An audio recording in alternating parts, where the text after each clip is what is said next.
Just 5 days before my wedding, my fiancé's best friend claimed our child wasn't mine. A DNA test revealed her shocking motive to ruin everything. My fiancé's jealous best friend tried to ruin our relationship. I'm so glad I trusted my instincts in relationship before believing her lies. I got engaged to my fiancé after 6 years of dating. We're the kind of people who never really wanted to get married in the first place, so we were happy with just being together. We moved in together after a year of dating and have been living together ever since.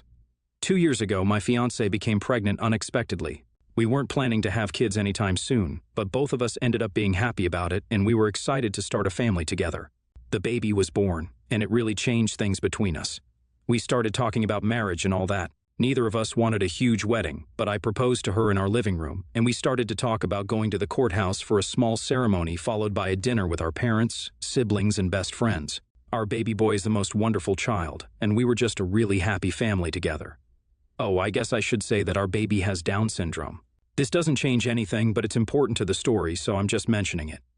We set a date for the wedding on the long weekend so everyone could make it, but just 5 days before the wedding, I got a text from my fiancé's best friend Chrissy saying that there was something important she needed to tell me.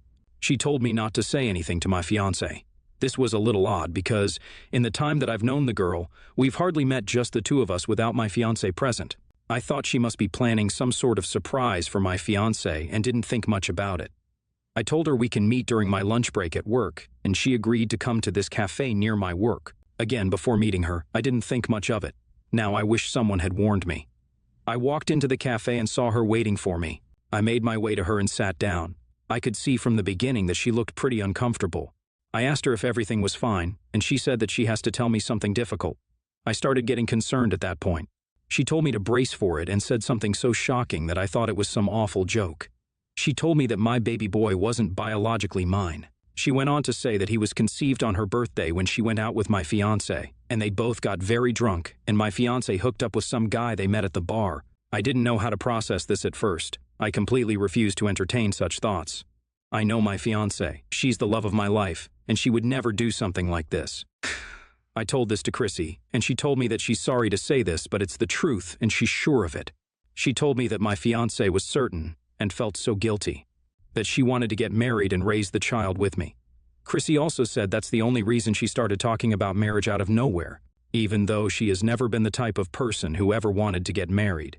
This is the point where I started getting paranoid. I still couldn't believe that my fiancé would do something like this, but she's indeed the one who first started talking about marriage after our baby was born. Also, Chrissy and her do go out sometimes and get a little too drunk. The birthday night she was talking about was one such day when my fiancé didn't come back home at the end of the night. I was sure that she had just stayed the night at Chrissy's place, but everything I had just heard made me paranoid. Chrissy told me that my fiancé had been in contact with a guy after she had found out about the pregnancy and that the baby would be born with Down syndrome. He didn't want to be a part of the baby's life, which made her scared and made her start thinking about marriage because it would be incredibly difficult to raise a baby with special needs as a single mom. She said that my fiancé was starting to feel bored of me and had complained about it before as well. All the time I've been with my fiancé, I've never felt suspicious of her at all. I had a beautiful family, we were about to get married, everything was perfect before that conversation.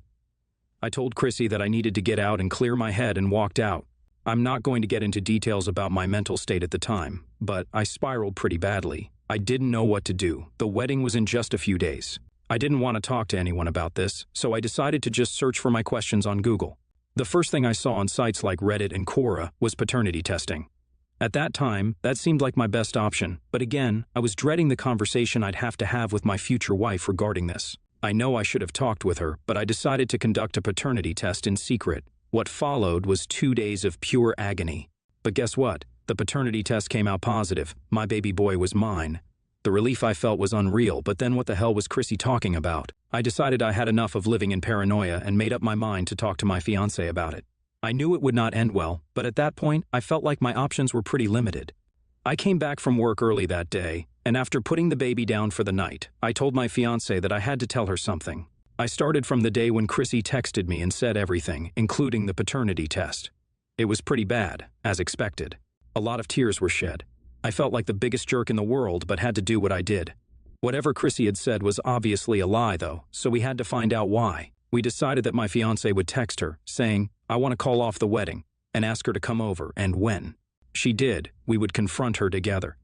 After sending the text, we waited for Chrissy. She came pretty soon, looking extremely agitated. She sat down in the living room and was just about to say something when I walked in. She froze the moment she saw me.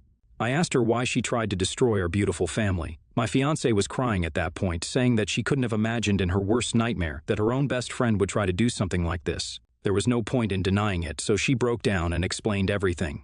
She told us that she was jealous of our family because nothing like that ever happened to her, and no one ever wanted to be serious with her. She planned to feed both of us lies and make us call the wedding off. I'm saying everything like she just told us everything, but trust me when I said it was incredibly difficult. She came over at around 9, and by the time she left, it was after midnight. My fiancé and I are just processing everything. Chrissy begged her to forgive her, but obviously, that's not happening.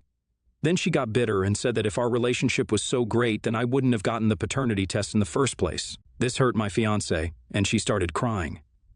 I understand her perspective. We're confused about what to do. We don't want to call off the wedding, but things are not really great between us. I thought maybe posting on Reddit and hearing your opinions would help. AITA for getting the paternity test? Chrissy and my fiancé met after she had started dating me, so she met us when we were already in a good place in our relationship. We never knew that she was jealous of us. I've talked to my fiancé, and apparently, she had mentioned a few times how nice it is to see our family, and that she wished to have something like that for her own. But my fiancé didn't think anything of it. We have cut all contact with her. I mean, it has just been a day, but that's how we want to proceed. The worst part, that woman is the godmother of our child. It's just so sad. The wedding is just a day away, and we still don't know what to do. Both of us still love each other, and we've just decided that we'll wake up in the morning and then decide what to do and tell our friends and family. If we do go forward with the wedding, we'll have to explain Chrissy's absence as well, which is just going to be unpleasant. We decided to go forward with the wedding. I'm a married man now. Read it. I mean, it was hardly a wedding in the first place. We just signed the papers, and it was done. That morning we woke up, looked at each other, and just knew that we want to spend our lives together. I apologized to my wife. Feels so great to say wife again for the paternity test and doubting her even for a second. I told her I love her, and she said that even though she's hurt, she still loves me and believes that we can move past this. We decided to cancel the small dinner party, though, because we just didn't have it in us to explain to everyone about Chrissy. We called our parents and friends and told them we'll make up for it real soon, and everyone was understanding. The wedding was a week ago, and we've planned to have a nice dinner tomorrow evening with our loved ones. We've been working on communicating better and building trust and might even see a couples therapist. Our son just makes everything easier. One look at his face, and I have the courage to do anything for keeping this family together. Chrissy showed up at the dinner party. I think I told you guys about the dinner party in my last update. Anyway, we decided to go to a small Italian restaurant we've loved for years. We reached early thanks to our amazing babysitter, and we were just waiting for everyone to come when suddenly Chrissy walked in. First, when I saw her, I was hoping this was just an unfortunate coincidence, but she started looking around and making her way towards us. She reached our table and, before we could say anything, told us that she had found out about the party from a mutual friend who doesn't know what was going on. She apologized again and begged us to forgive her, but I told her if she doesn't leave, I would create a scene with the restaurant management. She left the restaurant crying. Fortunately, that was before any of our guests had arrived. After everyone had finished eating, we told them about what happened with Chrissy. I hope she doesn't bother me or my wife again in the future. YTA. So, you've been with this woman for 6 years and still believe some lies someone said and did the whole paternity test behind her back? I can't believe she married you. You're incredibly lucky, and I hope you cherish her forever. NTA. That was your fiancé's best friend. I can understand why the circumstances might have made you paranoid. It was not a smart decision not to have a conversation with your wife, but again, you were under a lot of stress. I'm glad you and the wife have decided to work through this. Congratulations on the wedding, and best regards to your lovely family. I, 29 male, found out that I have a 10-year-old daughter. It's a long story of how I found out, but just to be clear, yes, I'm sure she is mine. I've been trying to get to know her and she stays with me a lot. I've decided this is the right time to introduce her to my family. I have a big family with so many siblings and nibblings. They know about my daughter, and some of them have met her, but some of my siblings that I'm not very close to or who live in another city haven't met her yet. My siblings and I stay the entire holiday in our parents' home, and this year, I'm taking my daughter with me. Every Christmas, my siblings make a list of gifts. This list is for all the kids in the family, and it's designed so that every kid will have the same gift, and no one will get upset that someone else is getting a better gift. It's also designed so that all my siblings, even the ones who don't have good jobs, can afford it. My sister sent me this year's list and told me this is what I should get for my child this year. I looked at the list and it was mostly clothing and like one toy of our choice. I told her, "I'm sorry, but this is my daughter's first Christmas with me, and I'm not going to get such side gifts for her. I have my own list."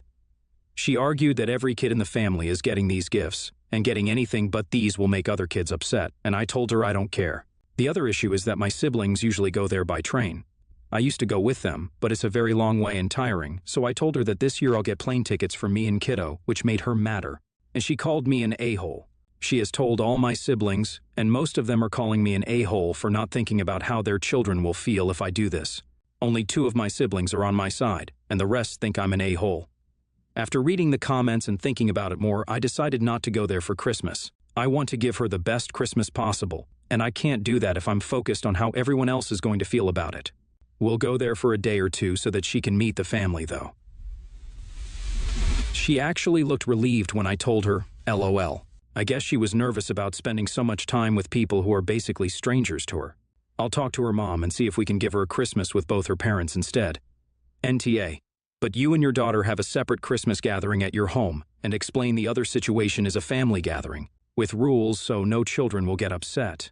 She is 10 and should be old enough to understand. The plane will give you more time alone with her, so your travel plans should not be an issue. YTA. If you stay the course, you aren't doing your daughter any favors with your extended family, and especially her new cousins by giving her preferential treatment. They are going to resent her if she suddenly becomes the long-lost golden child who gets her own special and better gifts. Don't put her in this position, it isn't fair.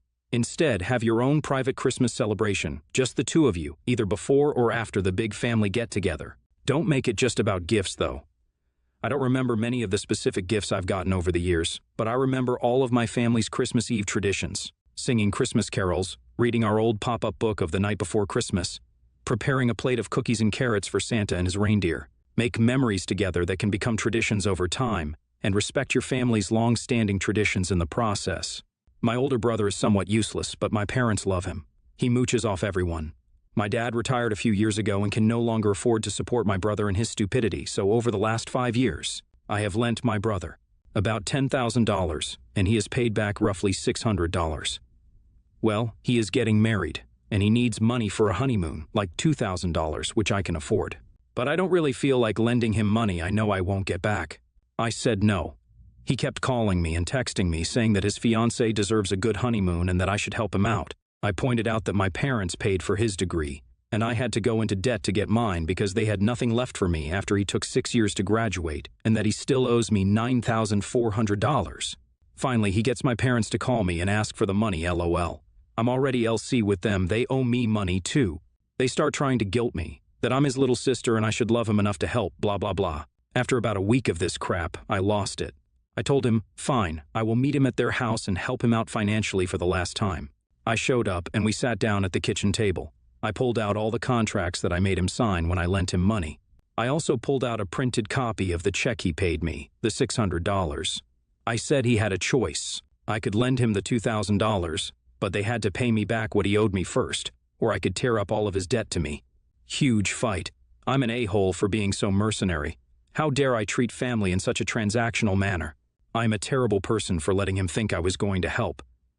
Did I want to make them homeless by asking them for the $30,000 that they owed me to blah blah blah? I said to call me when they decide. Now I'm getting crap from my family because they are telling everyone that I won't help out the family. I'm a terrible daughter and sister, so I started asking everyone how much they were going to pay for his honeymoon. No, we don't mean that we should help, just you. You're his sister. Okay, which of you guys is paying off what he owes me already? Radio silence. But I found out from my cousin that they are all talking about me behind my back, LOL. I don't care. I feel kind of sigh for getting his hopes up, though. Am I the a-hole here? He didn't pick, so he still owes me money. I have signed loan agreements with all of them, so God forbid my parents die, I get paid before he gets anything from the estate. NTA, but your entire family certainly is. Do not lend any more money out. I could care less if your brother's fiancée deserves a nice honeymoon, that's his problem, and if she doesn't like it, well, that's too damn bad. You are surrounded by a-holes and leeches. Don't let them guilt you. Better yet, I would cut these people out of your life. They're just toxic. NTA. Your mother and father were hoping to dump your brother off on you. Your brother is a useless bum enabled by his family. They want to get him married and make it even harder for you to say no. You are the only sane individual in your family. It's outrageous how they practice predatory manipulation on you and accuse you of being coldly transactional with them. Your brother's idiocy and the complete lack of improvidence he shares with your parents is not your problem. They're going to put you out in the street hoping you keep their standard of living up. I would give them all the finger and tell them it was nice knowing you. This is patriarchal entitlement and sexist-based financial abuse scheme.